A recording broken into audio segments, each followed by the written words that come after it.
éternel Dieu tout-puissant, l'agneau de Dieu qui ôte le péché du monde. Nous t'élevons encore ce matin, Seigneur mon Dieu, et nous réjouissons, oh Dieu, dans ta présence.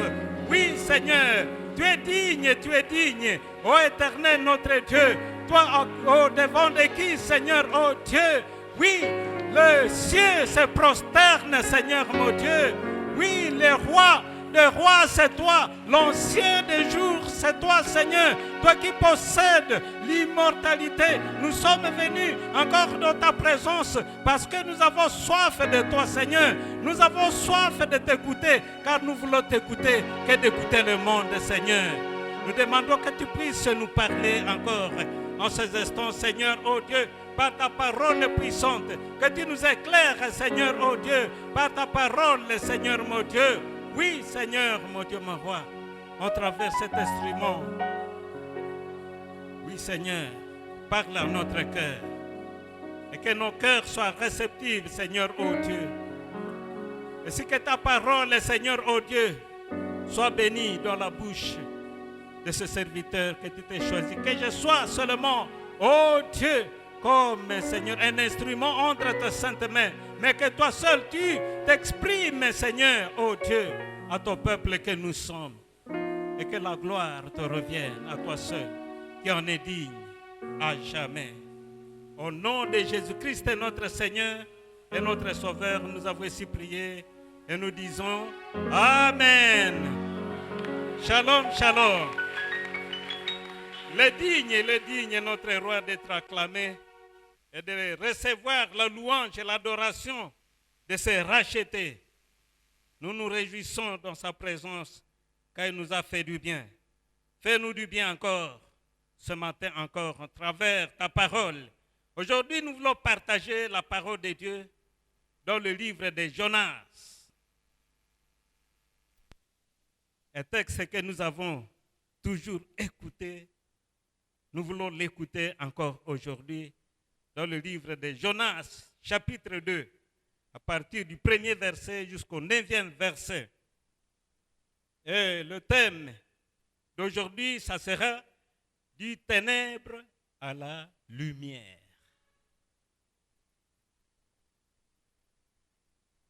Du ténèbre à la lumière. Une histoire que nous connaissons, comme nous l'avons dit, au chapitre 2, la parole de Dieu nous dit ceci. L'Éternel fit venir un grand poisson pour engloutir Jonas, et Jonas fut dans le ventre du poisson 3 jours et 3 nuits. Jonas, dans le ventre du poisson, pria l'Éternel, son Dieu. Il dit, dans ma détresse, j'ai invoqué l'Éternel et il m'a exaucé. Du sein, du séjour des morts, j'ai crié et tu as entendu ma voix. Tu m'as jeté dans l'abîme, dans le cœur de la mer. Et le courant d'eau m'ont environné. Toutes tes vagues et tous tes flots ont passé sur moi.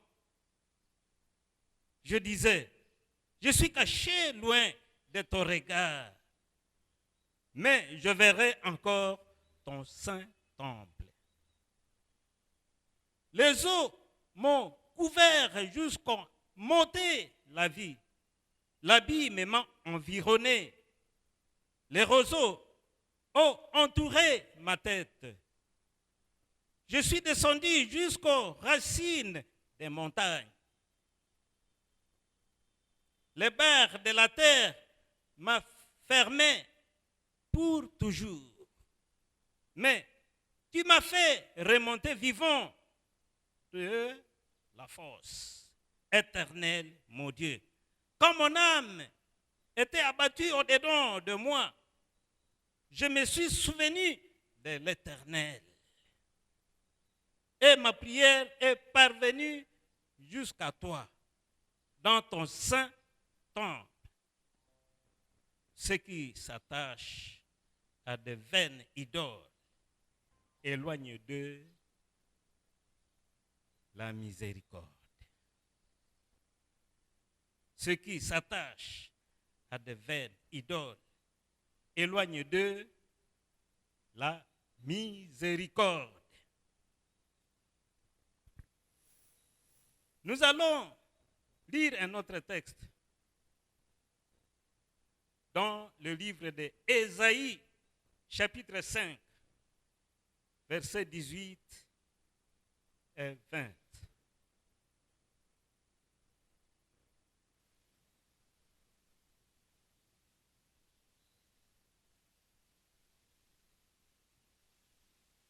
Ésaïe, chapitre 5, verset 18.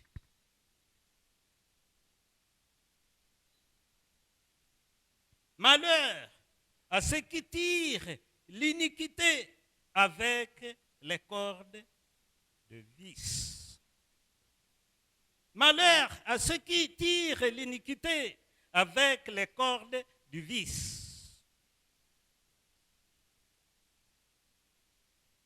Et le péché comme avec des trains d'un char.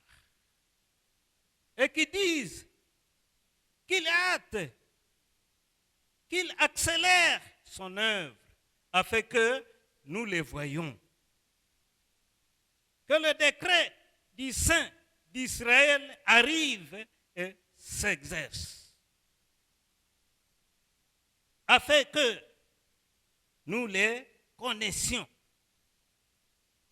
Malheur à ceux qui appellent le mal bien et le bien mal, qui changent les ténèbres en lumière et la lumière en ténèbres, qui changent l'amertume en douceur et la douceur en amertume, qui changent les ténèbres en lumière. Ce texte semble être en opposition avec notre texte, du ténèbre à la lumière. Mais il y a ce que le monde appelle de ténèbres à la lumière, qui est d'une autre manière que ce que nous voulons voir maintenant. Un texte qui semble être en opposition de la volonté de l'Éternel. Alors que l'Éternel veut que nous puissions sortir du ténèbre à la lumière. Mais ici, il nous dit qu'il y a d'autres qui changent le ténèbre en lumière. Et ceux-là, ils appellent mal bien et bien mal. Et c'est ça le terme du monde. Quand on parlerait du ténèbre à la lumière. Le monde a son langage contraire à ce que le Seigneur veut nous enseigner en ce lieu. Celui qui semblerait être dans la lumière, le monde l'appelle Yuma. Fongola misu. Tomone tozomona clarté. Et eux aussi, ils se disent sortis du ténèbre pour la lumière, selon ce que la parole de Dieu vient nous dire ici dans Ésaïe 5. Et c'est ça, le monde que nous trouvons même dans l'Église, qui se croit changer le ténèbre en lumière, alors que ce n'est pas ce que le Seigneur désire. Et nous nous disons chrétiens, 80% chrétiens. Mais le Seigneur dit que de la manière dont nous voulons voir le monde, ce n'est pas de la sorte. Nous sommes malheureux si c'est de cette sorte que nous voulons voir clair. Les gens appellent mal bien. Et ce sont eux qui triomphent. Ce sont eux qui vivent bien. Et quand on les voit comme Asaph avait dit, ils sont en bon point. Et le chrétien, ceux qui sont dans la lumière, ils cherchent même à glisser, à voir que c'est ça qui serait la vie. Mais c'est malheureux, ce genre de changer le ténèbre en lumière, c'est de prendre le mal pour en faire du bien. Et on se dit, je vis, moi aussi, je dois vivre comme les autres. Et on cherche la vie de la facilité. On ne veut pas porter sa croix, alors que le Seigneur nous dit que tous ceux qui veulent le suivre, il faut qu'ils renoncent en eux-mêmes. Qu'ils se chargent chaque jour de sa croix. Chaque jour de sa croix et qu'ils le suivent. C'est ça ce que le Seigneur veut qu'il puisse passer du ténèbre à la lumière.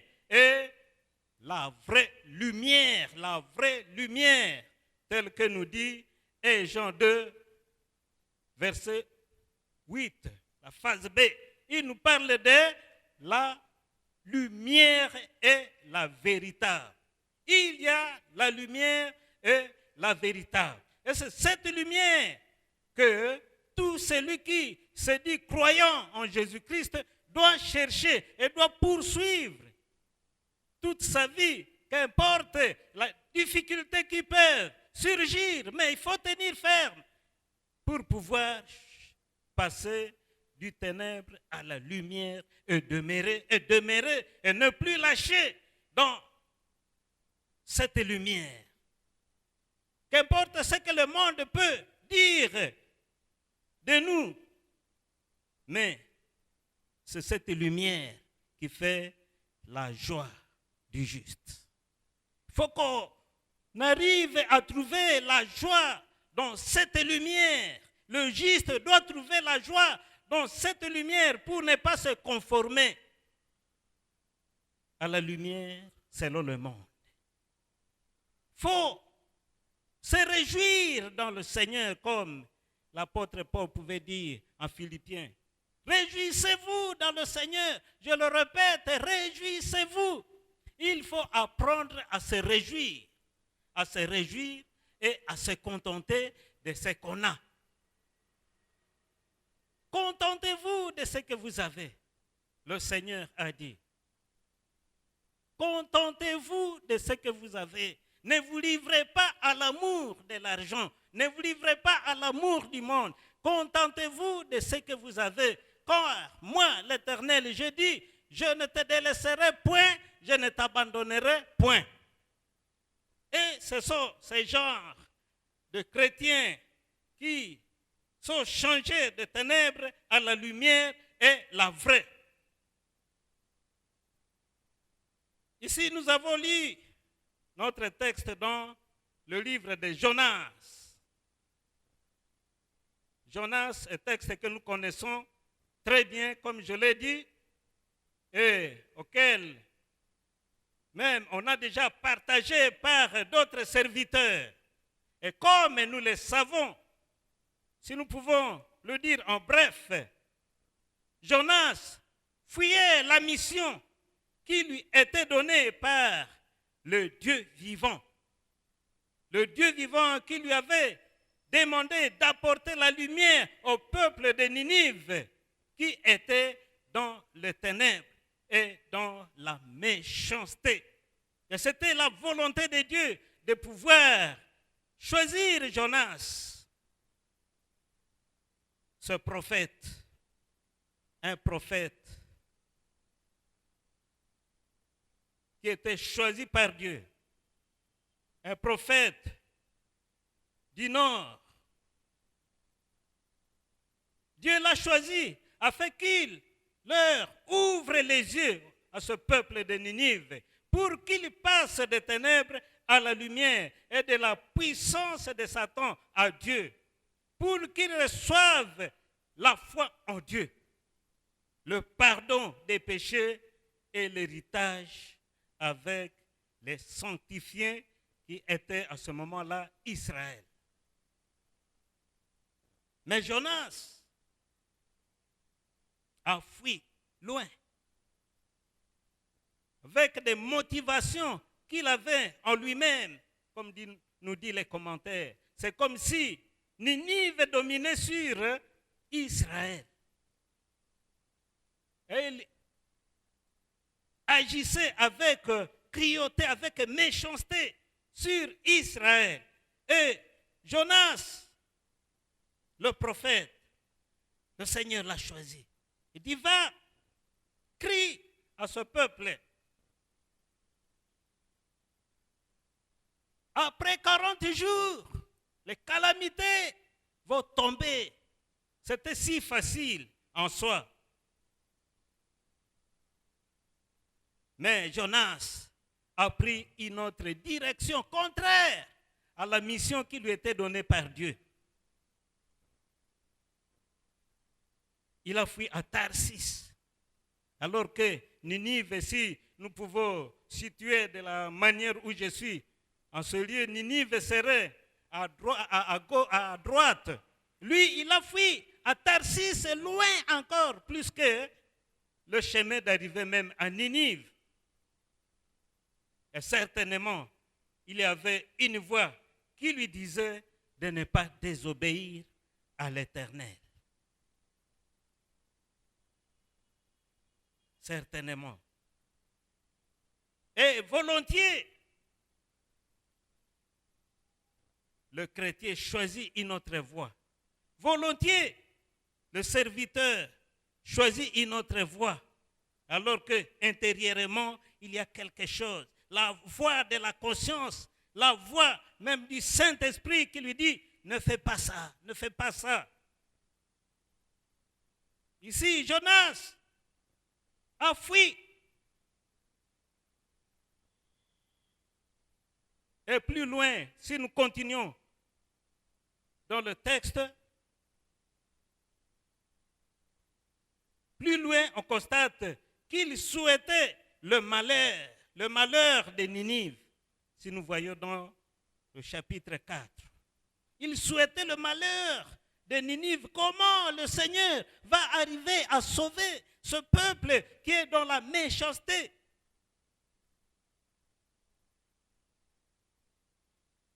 Au chapitre 4, il dit, c'est là de plus fort à Jonas quand ce peuple de Ninive se repentit. C'est là de plus fort à Jonas. Et il fut irrité. Il implora l'Éternel et il dit, ah, Éternel, n'est-ce pas ce que je disais quand j'étais encore dans mon pays? C'est ce que je voulais prévenir en fuyant à Tarsis. Car je savais que tu es un Dieu compatissant et miséricordieux, lent à la colère et riche à bonté, qui te répand du mal. Le Seigneur avait résolu de frapper Ninive, mais il a dit, je dois envoyer d'abord mon serviteur pour les annoncer, pour que s'ils entendent dans sa grande miséricorde, s'ils entendent ma voix et qu'ils se répandent, je peux détourner de ce mal.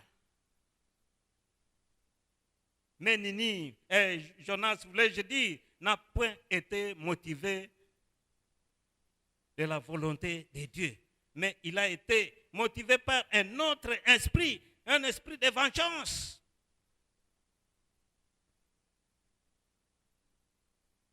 Un esprit de vengeance. Et il a désobéi. Il a préféré fuir loin de l'Éternel. Il a préféré aller à Tarsis. Et là, dans sa désobéissance, il s'est retrouvé dans le ventre du poisson. Dans le ventre du poisson. Et il a décrit ça, comment cela lui est arrivé. Or, Jésus-Christ a parlé même de ce prophète, Jonas. L'on a parlé dans le livre de Matthieu 12, versets 38 à 41. L'on a parlé, et si l'on a parlé, si l'on a fait référence à Jonas, c'est pour nous faire voir que nous pouvons bénéficier, même le monde qui semblait ne pas être connu de Dieu pouvait bénéficier de miracles de Dieu par la repentance au nom de Jésus-Christ. Dieu ne refuse pas la vie à quelqu'un, à tout homme, qu'importe le niveau de la perdition, qu'importe le niveau du péché, du mal qu'on peut vivre. Mais Dieu ne refuse à personne la vie. Car Dieu a tant aimé le monde qu'il a donné son Fils unique afin que quiconque croit en lui, quiconque, tout le monde, sans exception, il ne fait exception de personne. Il veut que tous soient sauvés. La parole de Dieu nous dit même, Dieu veut que tous soient sauvés et parviennent à la connaissance de la vérité. Dieu n'aime pas la mort du pécheur, jamais. Il n'aime pas la mort du pécheur. Même le plus pécheur, celui que nous pouvons appeler même, à notre terme, nous pouvons appeler des koulouna. Même si quelqu'un a tué, même si quelqu'un a avorté autant de fois, même si quelqu'un est reconnu pécheur dans la famille, dans le quartier, même par le pays, Dieu ne veut pas la mort du pécheur. Mais il veut que tous les hommes se répandent et parviennent à la connaissance de la vérité. C'est ça le cœur de Dieu. Il a tant aimé le monde pécheur. Et nous étions aussi de leur nombre. Il a aimé le monde pécheur. C'est alors qu'il s'est donné. C'est pourquoi il a donné cet exemple à ce pharisien qui demandait le miracle. Fais-nous un miracle. Il leur a montré le grand miracle qu'il devrait désirer. Et il a énuméré tant de choses, tant de choses. Il est arrivé même au niveau de la reine de Saba et il dit, ici il y a plus, ici il y a plus, ici il y a plus. Du ténèbre à la lumière, pas comme le monde le dit, non, mais comme le Dieu le souhaite, la lumière, la véritable. Dans Jérémie 23, verset 22 à 24, il dit, s'ils avaient assisté à mon conseil, ils auraient dû faire. Entendre mes paroles à mon peuple. Et les faire revenir de leur mauvaise voie, de la méchanceté de leur action. Et c'est là ce que le serviteur de Dieu, c'est là ce qui se disent les prophètes, c'est ça qu'ils doivent proclamer. La mission même de prophète, c'est de ramener le peuple de la mauvaise voie. Et ici, il parle des faux prophètes. S'ils avaient assisté à mon conseil, ils auraient dû faire entendre mes paroles à mon peuple et les faire revenir à leur mauvaise voie, de la méchanceté de leur action. Ils pouvaient leur annoncer cela au lieu de prophétiser. L'étoile de l'Éternel est sur toi. Tu vas voir de grandes choses dans ta vie. Le Seigneur va t'envoyer. Tu auras, et c'est ça, ce slogan que les hommes veulent entendre. Tu auras ton visa. Tu vas vivre à l'étranger. Tu seras riche. Le Seigneur va faire de grandes choses dans ta vie. Et les gens aiment voir, suivre ces docteurs, ces prophètes qui prophétisent des choses qui sont agréables à leurs oreilles. Et il y a des foules, ils traînent des foules et des foules. Comme si dire, vous pouvez vivre dans la lumière selon le monde, mais vous serez bénis. Vous serez bénis. En fin de fin, ils ne voient pas cette bénédiction. Et ici, Jonas a refusé de donner la volonté de Dieu à ce peuple de Jonas, de Ninive. Il s'est retiré de l'Éternel. Il a fui. Il est allé se cacher. Et la parole de Dieu nous dit, dans ce même chapitre, verset 23-24, quelqu'un se tiendra-t-il dans un lieu caché sans que je le voie, dit l'Éternel? Quelqu'un se tiendra-t-il dans un lieu caché sans que je le voie, dit l'Éternel?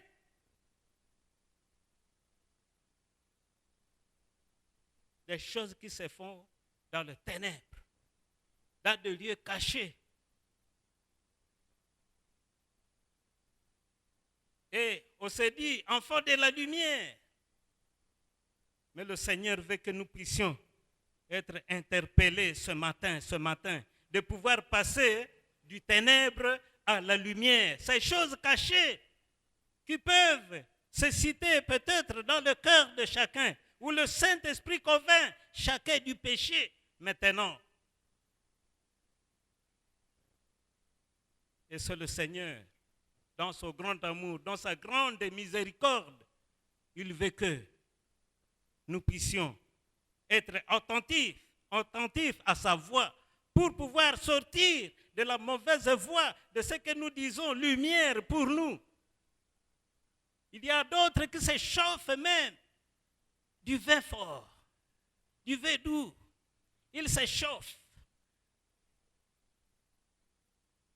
Et surtout dans les églises africaines, dites églises entre guillemets africaines, ils se livrent, ils égarent une multitude de jeunes. Il faut du chanvre pour voir clair. On peut arriver même aux ododos. Quelqu'un là, il somnole. Et quand il se réveille, il dit qu'il voit clair. Et ce sont ces gourous qui les conduisent dans ces voies, soit en disant voir clair. Dans leur vie, nous voyons clair. Et si vous osez lui parler, il dit, ah, non, vous êtes dans les ténèbres, vous ne comprenez rien.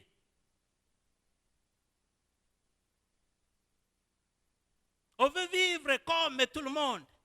La bénédiction de l'Éternel qui tarde. On dit, pourquoi ne pas faire comme les autres et manger vivre la corruption et manger? Pourquoi ne pas faire comme les autres? Vivre la joie du mariage au lieu d'attendre longtemps. Et d'ailleurs, nous parviendrons au mariage.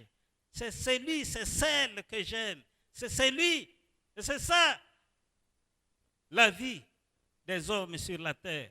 Confusion. Les choses qui se font dans le secret. Et le Saint-Esprit parle même au cœur de quelqu'un, dit, ce que tu fais n'est pas bon. Ce que tu fais n'est pas bon. Mais on décide autrement. On désobéit. On se dit, non, moi aussi je veux voir clair. Quelqu'un dans un coin là, qui doit donner un peu pour être vu aussi aux yeux des autres. Tu ne peux pas vivre comme ça. Toi aussi, tu dois être comme les autres. Tu dois arranger tes cheveux. Tu dois porter comme les autres. Tu dois être à la mode. Le langage du monde qui change de ténèbres en lumière dans le malheur.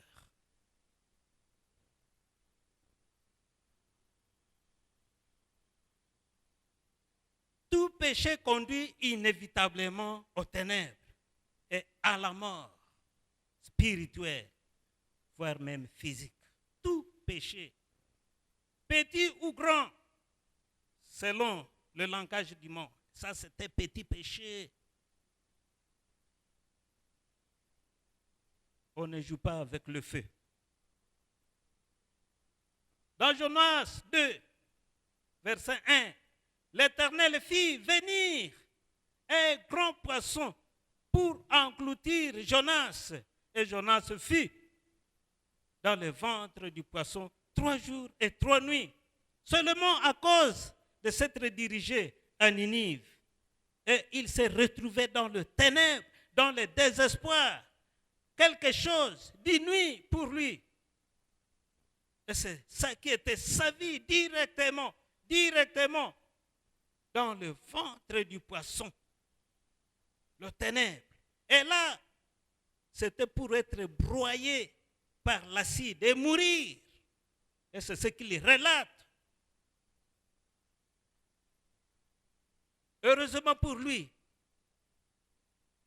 il y a eu le Seigneur qui est intervenu.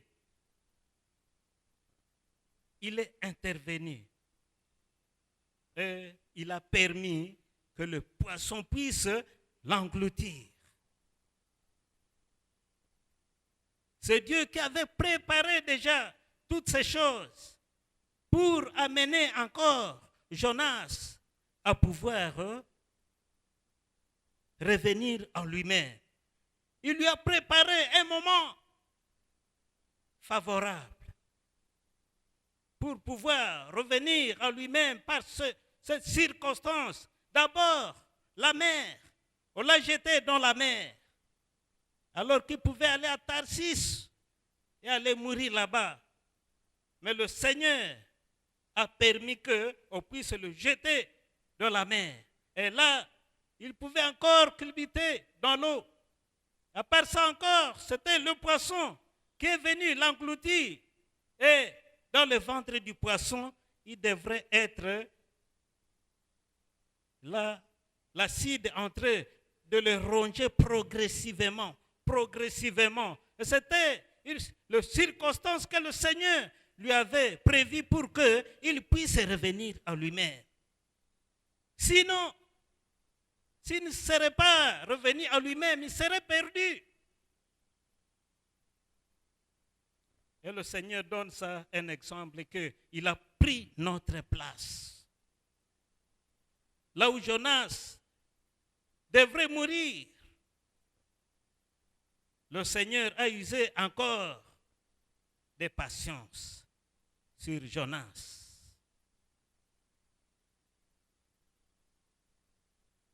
Et Jonas est revenu en lui-même. Mais il était dans le ténèbre, sans espoir. La mort était son partage. Mais par la suite, ce que nous verrons et ce que nous avons déjà lu, Jonas a profité de cette circonstance, de ce moment difficile. Nous avons un autre exemple, toujours dans l'Ancien Testament, dans Lévitique 10, chapitre 1 à 3. Là, c'était les fils d'Aaron, Nadab et Abihu. Ils apportaient devant l'Éternel du feu étranger, ce qui ne leur avait point ordonné l'Éternel. Et quand ils étaient venus avec le feu étranger, ils pouvaient se ressaisir rapidement et crier à l'Éternel.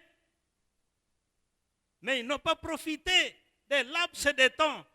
Le Seigneur, il est là, il sauve même à la dernière minute. Il dit, celui qui évoquera mon nom sera sauvé. Suffisait de dire, Jésus, sauve-moi, je suis pécheur. J'ai péché.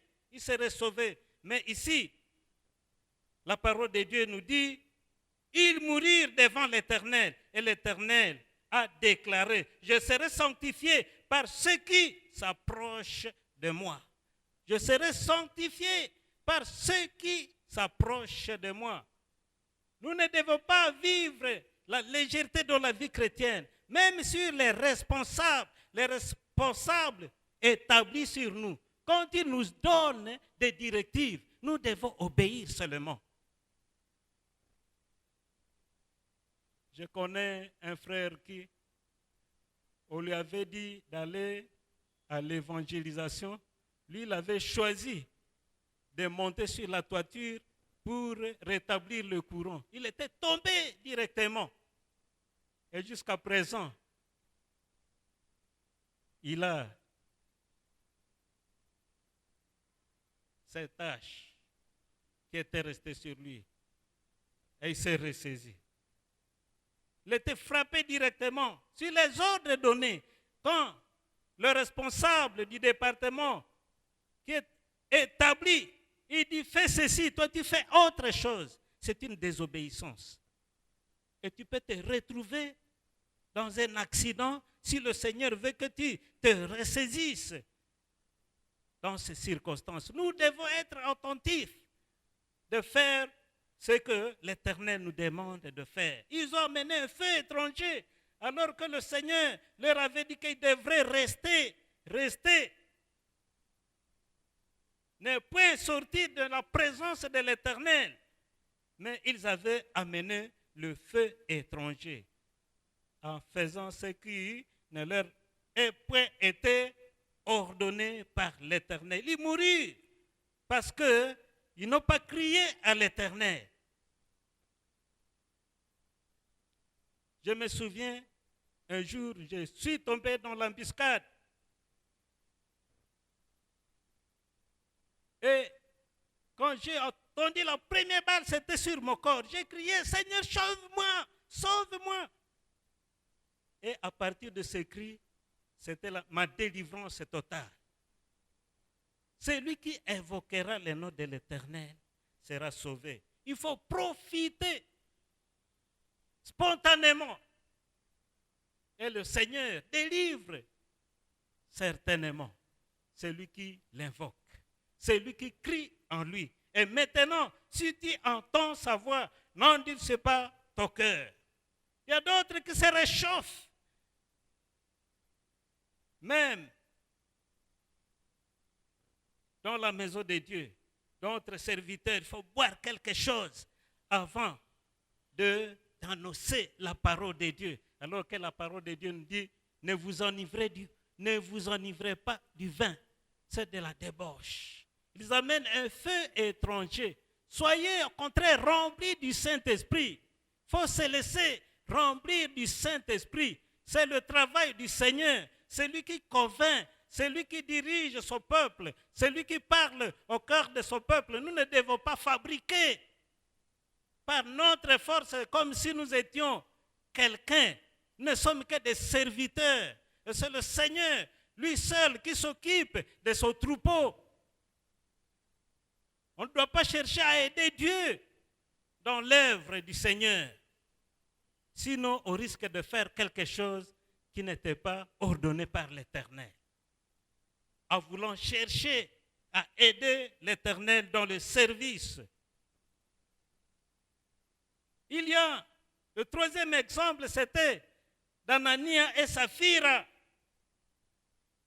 Ils mentirent au Saint-Esprit, pour le prix de la vente de leurs champs. Et ils mourirent directement. Combien de fois nous ne mentons pas au Seigneur dans nos dîmes, dans nos offrandes, dans nos dîmes. Et nous croyons avoir trompé Dieu. Mais Dieu, dans sa patience, il donne encore l'occasion. Il parle. Réponds-toi. Crie au Seigneur. Car c'est lui qui demande miséricorde à l'Éternel, qui avoue son péché et le délaisse, obtient miséricorde directement. Quand tu décides de demander pardon et d'abandonner tellement miséricorde, car le Seigneur ne veut pas la mort du pécheur. Et nous voyons, comme nous l'avons dit, Jonas nous relate comment il a pris la conscience à son état d'égarement. Des fois, l'homme n'arrive pas à prendre conscience de son état d'égarement.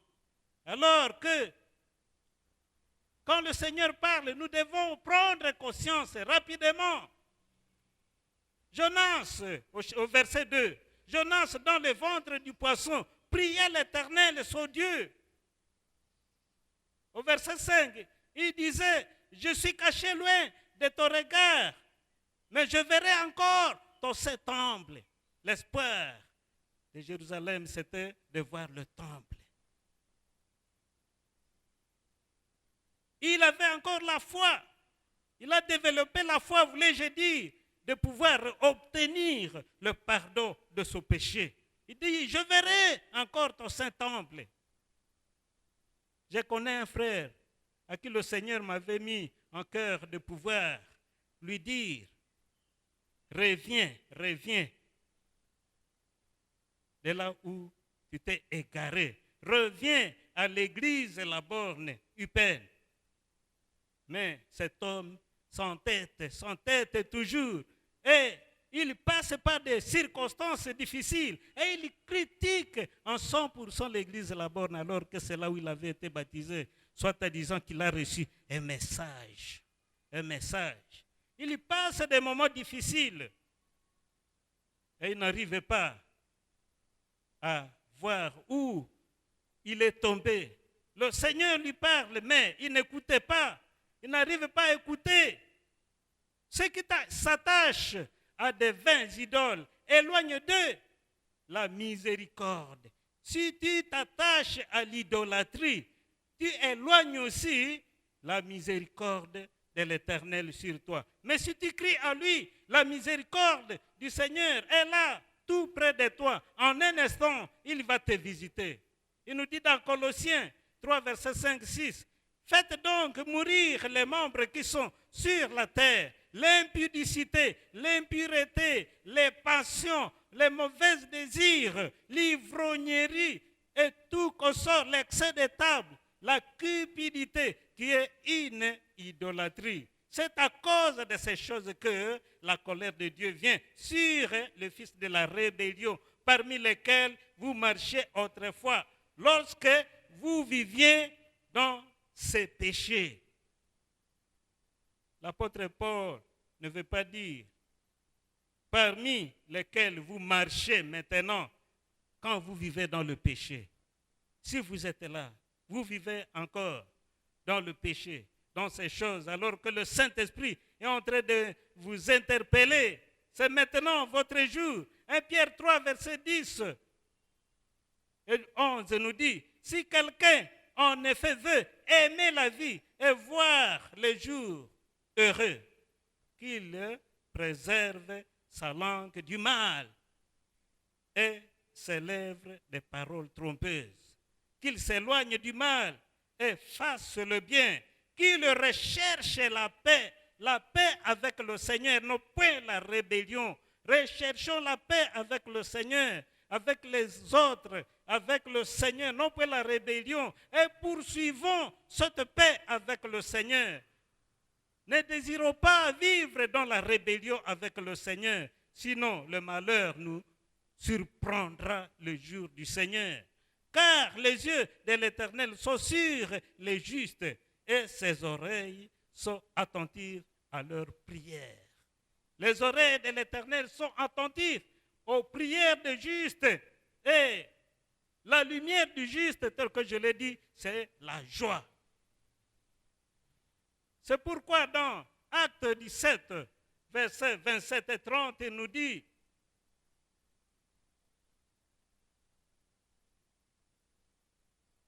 Acte 17,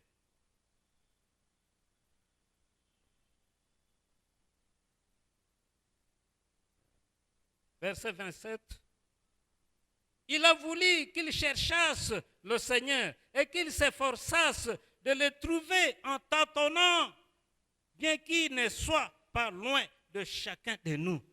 Le Seigneur est plus près de celui qui le cherche, qui s'efforce à abandonner tout ce qui ne glorifie pas le Seigneur. Nous devons nous efforcer car le monde a une attraction. Le monde veut que nous fassions comme il le veut. Mais nous devons nous efforcer. Nous devons nous efforcer à chercher l'Éternel. Il est toujours près de chacun de nous. Au verset 30, Dieu, sans tenir compte des temps d'ignorance, annonce maintenant à tous les hommes, en tout lieu, qu'il est à se repentir. L'ignorance nous a couverts de voir comme si nous étions dans la lumière. Mais le Seigneur nous appelle à renoncer à nous-mêmes, à porter chaque jour sa croix et de le suivre. Et si nous vivons cette vie continuellement, chercher la paix avec le Seigneur, nous passerons du ténèbre à la lumière et nous y demeurerons. Tel que nous dit enfin Colossiens 1, versets 12 à 14. Rendez grâce au Père qui vous a rendu capable d'avoir part à l'héritage des saints dans la lumière, qui nous a délivrés de la puissance du ténèbre et nous a transportés dans le royaume du Fils de son amour. J'aime ça. Le Seigneur, il nous délivre de la puissance du ténèbre. Après nous avoir délivrés de la puissance du ténèbre, il nous amène dans la lumière de son Fils. Et là, c'est dans le royaume du Fils de son amour. Il nous délivre d'abord. Et quand il nous délivre, il ne nous laisse pas à ce niveau-là. Il nous amène à un niveau supérieur de vivre continuellement avec son Fils. Pourquoi la parole de Dieu nous dit, il nous a ressuscités ensemble et il nous a fait asseoir ensemble dans le lieu céleste en Jésus-Christ. Il nous donne une position supérieure, et où nous pouvons espérer toujours et espérer entre les mains du Seigneur. Cette position, c'est là où il nous amènera quand nous aurons à vaincre et à marcher, à poursuivre cette lumière qui nous a été donnée comme une grâce de l'Éternel, du ténèbre à la lumière pour nous transporter dans le royaume du Fils et de son amour, en qui nous avons la rédemption, la rémission de péché. Car auprès de toi est la source de la vie. Par la lumière, nous voyons la lumière.